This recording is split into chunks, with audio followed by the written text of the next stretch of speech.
அனைத்திந்திய அண்ணா திராவிட முன்னேற்ற கழகத்தினுடைய உறுப்பினராக தீவிர உறுப்பினராக இருந்த ஓ பன்னீர்செல்வம் அண்ணா அறிவாலயத்திற்குள் முதன்முறையாக தன் வாழ்நாளிலே முதன்முறையாக காலடி வைத்து வருகின்ற காட்சிகளை தான் தற்போது நாம் பார்க்கின்றோம். திமுக உறுப்பினராக இன்று இணைந்து விட்டார் ஓட்டக்கார தேவர் பன்னீர்செல்வம். ஓபிஎஸ் என்று செல்லமாக அழைக்கப்படுகின்ற ஓபிஎஸ் தற்போது திமுக உறுப்பினராக மாறியிருக்கிறார். 1973 கிட்டத்தட்ட சரியாக சொல்ல வேண்டும் என்றால் 53 ஆண்டுகளுக்கு முன் அஇஅதிமுகவில் இணைந்தவர். தற்போது 53 ஆண்டுகளுக்கு பின் திமுகவிலே இணைந்திருக்கிறார். தாய் கழகமான திமுகவில் இணைவதில் பெருமகிழ்ச்சி அடைகிறேன். இது நானே சுயமாக சிந்தித்து எடுத்த முடிவு. அஇஅதிமுகவில் இனி இணைய மாட்டேன். அது சர்வாதிகாரியால் நடத்தப்படுகிறது. அந்த கட்சிக்கு எதிர்காலம் இல்லை என்று குற்றம் சாட்டிவிட்டு தற்போது திமுகவில் இணைந்திருக்கிறார்.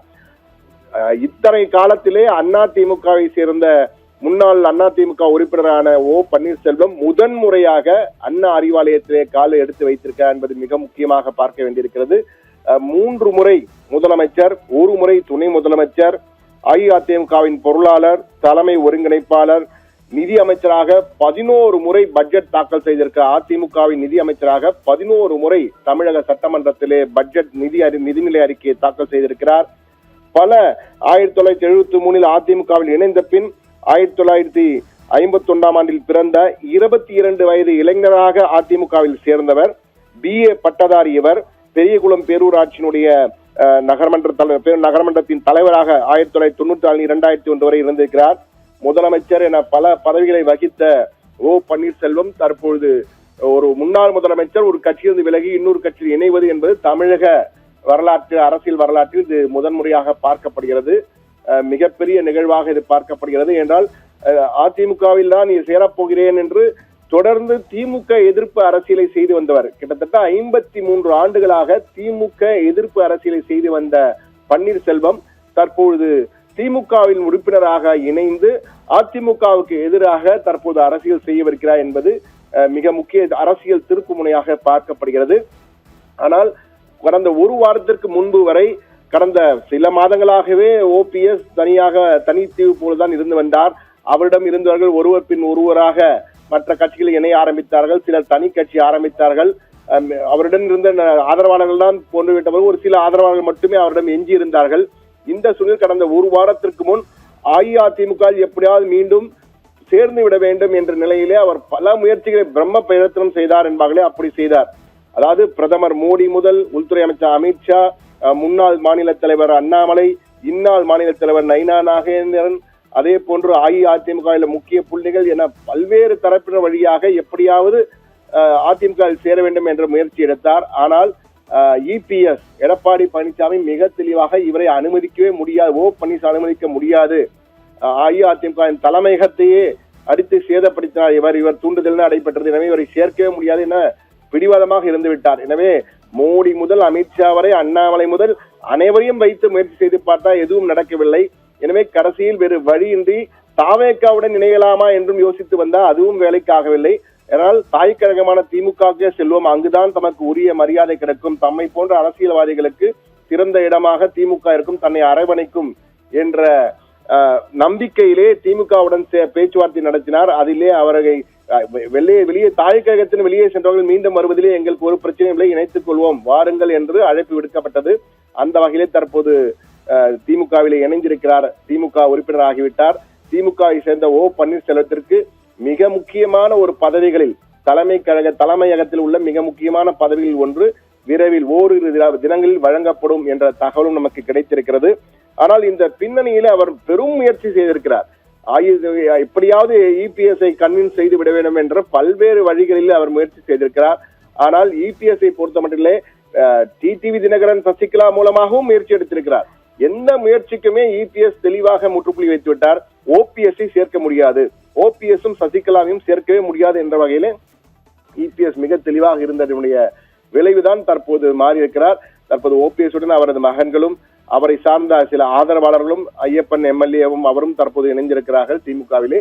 திமுகவில் ஓபிஎஸ் சேர்ந்திருப்பது எந்த வகையான அரசியல் செய்ய போக என்பது மிகப்பெரிய ஒரு அரசியல் தான். இத்தனை நாள் திமுக எதிர்த்தே பேசி பழக்கப்பட்ட வாயின் மூலமாக இன்று முதன்முறையாக திமுகவை புகழ்ந்து பேசியிருக்கிறார், முதலமைச்சரை புகழ்ந்து பேசியிருக்கிறார், தளபதி என்று அழைத்திருக்கிறார். கட்சிக்காரர்கள் அழைப்பது போல முதலமைச்சர் மு.க. ஸ்டாலினை தளபதி என்று அழைத்திருக்கிறார். முதன்முறையாக அண்ணா அறிவாலயத்திலே கால் வைத்திருக்கிறார் என பல முதன்மைகள் நடைபெற்றிருக்கின்றன. ஆனால் ஓ பன்னீர்செல்வம் தன்னுடைய அரசியல் வாழ்க்கையிலே இது மிகப்பெரிய அடுத்த அத்தியாயத்தை தொடங்கி இருக்கிறார் என்றுதான் கூற வேண்டும். இந்த பின்னணியில் எத்தனையோ முயற்சி செய்தும் எந்த முயற்சிக்கும் பலனளிக்காத சூழ்நிலையில் தான் தற்போது ஓட்டக்கார தேவர் பன்னீர்செல்வம் OPS என்று அழைக்கப்படுபவர் தற்போது திமுகவில் ஐக்கியமாக இருக்கிறார். இவர் எப்படி திமுக எதிராக என்றால் ஜெயலலிதாவின் விசுவாசியாக அறியப்பட்டவர். எம்ஜிஆர் காலத்திலிருந்து இருந்தாலும் ஜெயலலிதாவின் மிக தீவிரமான விசுவாசி. ஜெயலலிதா என்ன சொன்னாலும் அம்மா அம்மா என்று சொல்லிக்கொண்டே அவர் பின்னால் சென்று கொண்டிருந்தவர் தான் ஓ பன்னீர்செல்வம்.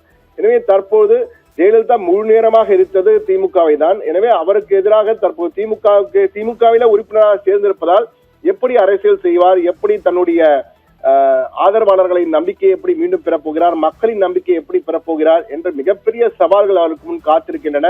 ஆனால் அரசியலில் நிரந்தர நண்பனும் இல்லை, எதிரியும் இல்லை என்பதை நாம் அனைவரும் அறிந்ததுதான். எனவே அந்த வகையில் அரசியலே திடீர் திருப்பமாக பார்க்கப்படுகிறது. இதற்கு முன்னால் OPS தனியாக இருந்தபோது அனைத்திந்திய அண்ணா திராவிட முன்னேற்ற தொண்டர்கள் உரிமை மீட்பு குழு என்று ஒன்று அமைத்திருந்தார். பிறகு அதை உரிமை மீட்பு கழகம், அந்த லெட்டரேட் கூட இருக்கிறது. கடைசியாக அந்த அனைத்திந்திய அண்ணா திராவிட முன்னேற்ற தொண்டர்கள் உரிமை மீட்பு கழகத்திலிருந்து அவர் அனுப்பிய கடிதம் நல்ல கண்ணு இறந்தபொழுது அவருக்கு இரங்கல் தெரிவித்து அந்த ஒரு கடிதத்தை வெளியிட்டிருந்தார். இதுதான் கடைசியாக அந்த அனைத்திந்திய அண்ணா திராவிட முன்னேற்ற தொண்டர்கள் உரிமை மீட்பு கழகத்தின் சார்பிலே OPS ஆல் வெளியிடப்பட்ட கடைசி அறிக்கை. இனி இந்த ஜெயலலிதா படமோ எம்ஜிஆர் படமோ அவருடைய அறிக்கையிலோ எதிலுமே வராது என்றால் இனி பேரறிஞர் அண்ணா, கலைஞர் கருணாநிதி, மு.க. ஸ்டாலின் ஆகியோருடைய புகைப்படங்கள் தான் அவர் இடம்பெறும் கடிதங்களை தான் எழுத வேண்டும். தற்போது ஓ பன்னீர்செல்வத்திற்கு என்ன பதவி வழங்கப்படும் என்றால் தற்போது முதலமைச்சர் ஸ்டாலின் ஓ பன்னீர்செல்வத்தை வரவேற்று ஒரு பதிவினை வெளியிட்டிருக்கிறார். அன்பான பண்பான அடக்கமானவர் ஓ பன்னீர்செல்வம், அவரது வருகை நல்வருகையாகட்டும். தமிழ்நாட்டுக்கும் பாசிச பாஜகவுக்கும் இடையிலான ஜனநாயக போர் இது தற்போது நடைபெறும் வருகின்ற தேர்தல். எனவே பாஜகவுக்கு எதிரான போரை உணர்ந்துதான் ஜனநாயக சக்திகள் திமுக அணியிலே இணைகின்றன என OPS தாய் கழகத்துக்கு வந்த ஓ பன்னீர்செல்வத்தை வரவேற்றிருக்கிறார். எனவே மிக முக்கியமானது மு.க. ஸ்டாலின் முதலமைச்சரும் திமுக தலைவருமான மு.க. ஸ்டாலின் ஓ பன்னீர்செல்வத்தை வரவேற்று தற்போது எக்ஸ் பதிவினை போட்டிருக்கிறார். அன்பான பண்பான அடக்கமானவர் ஓ பன்னீர்செல்வம், அவரது வருகை நல் வரவாகட்டும் என்ற வகையிலே தன்னுடைய கருத்தினை தெரிவித்திருக்கிறார். எனவே OPS திமுகவில் இணைந்திருப்பது அவருக்கு ஒரு புதிய அத்தியாயம். ஆனால் இது திமுகவுக்கு பலமா பலவீனமா என்ன ஆகும் என்பதை அடுத்து வரும் நாட்கள் தான் செய்யும். ஆனால் OPSக்கு ஒரு மிக முக்கியமான பதவி திமுகவில் வழங்கப்பட இருக்கிறது என்பதை மட்டும் நம்மால் அங்கிருந்து திமுக தலைமையக தகவல்கள் நமக்கு உறுதி செய்திருக்கின்றன. இன்னும் ஓரிரு நாளில் அந்த பதவி வழங்கப்படும். ஆனால் ஓ பன்னீர்செல்வம் இணைந்திருப்பது தென் மாவட்டங்களில் தேனி முதல் தென் மாவட்டங்கள் அனைத்துமே நீங்கள் பார்த்தீர்கள் என்றால் அவருடைய இந்த சேர்ப்பு என்பது திமுக இணைந்திருப்பது கட்சிக்கு எந்த அளவுக்கு வலு சேர்க்கும் என்பதை வரப்போகின்ற தேர்தலிலே மிக தெளிவாக நாம் உணர முடியும். ஆனந்தி.